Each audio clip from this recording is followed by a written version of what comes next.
Rising inflation, higher interest rates, soaring food prices and a weakening ruble. This defines the Russian economy as 2024 comes to a close. Massive war expenditures, high mortality rates, Western sanctions and isolation from global markets have all left their mark. And this is just the publicly available information. Experts suggest the real situation is much worse. Статистика все время засекречивается, да? Statistics are constantly being classified. This is not a sign that everything is fine and that inflation, recession and other challenges are about to be conquered. The more data they hide, the clearer it is that the situation is far from rosy. Price hikes in stores cannot be hidden from the average Russian. According to Rosstat, over the past year, the price of potatoes has risen by 83%, onions by 43% and cabbage by more than 36%. Other staples becoming less affordable include butter, beets, lamb, milk and sour cream. Мы без чего-то можем обойтись, но в целом видно, We can manage without some sins, but prices have clearly gone up. Still, there's no choice. If you want to eat, you buy.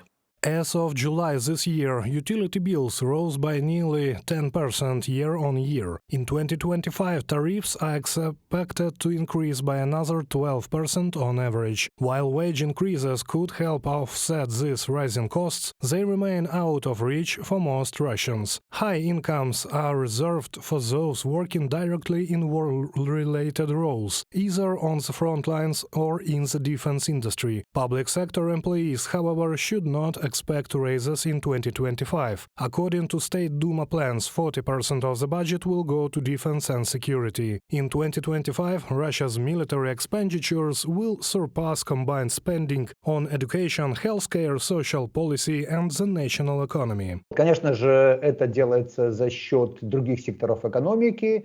Of course, this comes at the expense of other sectors of the economy. Inflation, taxes will rise, and teachers and other public sector workers won't get raises. But when a leader cares nothing for millions of lives, when he is consumed by the sick idea of committing genocide against Ukraine, he won't bother counting pennies or percentages. His ultimate goal is destruction.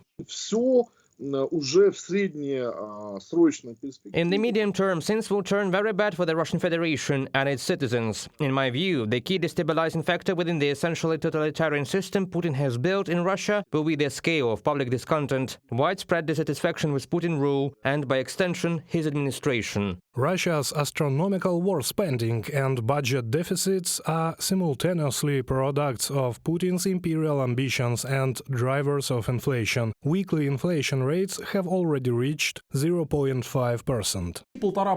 Nearly 1.5% inflation per month. This is the highest rate in 22 years. Notice how the central bank has been aggressively raising interest rates for a year and a half. Over the past 4 months alone, they've increased the rate by a staggering 5% points. To put this into perspective, the single increase is higher than the total interest rates of many central banks worldwide. Some of those don't even reach 5%. Despite these efforts, it is clear that inflation is reversing and heading in the opposite direction. Инфляционные темпы искусственно занижаются за счет... Inflation rates are being artificially suppressed by burning through internal reserves. However, this doesn't mean Russians won't notice worrying signs. On the contrary, they will. These signs will manifest as rising fuel prices at gas stations and higher food prices in stores, making everyday essentials increasingly expensive. Russia's persistent inflation is morphing into stagflation, a deadly mix for economic stagnation and rising prices. Experts point out that the Soviet economy could not survive such conditions, leading to its collapse. Western analysts suggest that severe financial difficulties might eventually force the Kremlin to face reality and compromise during potential peace negotiations. Contrary to the propaganda, when Russia comes to the table of future peace negotiations, it will now be threatened by stagflation and having suicidally bankrupted its future. Sanctions have a cumulative effect, and Moscow is far from done paying the price for its special operation. From Le Monde publication. Putin, как по мне, тот человек, который... Putin, in my opinion, is the person who has done the greatest harm to Russians. Why? Because he essentially gives away the nation's resources that rightfully belong to the citizens of the Russian Federation, for next to nothing. He sells off the country's sovereignty left and right, handed it over to countries like China. In essence, he has already restored a state of vassalage. For most Russians, 2025 offers little hope of economic relief, as the consequences of war, inflation, ineffective monetary policies and sanctions converge. The very existence of Russia as a state could be at stake. Reported by Serhiy Kulas, Larisa Petruk, UATV News.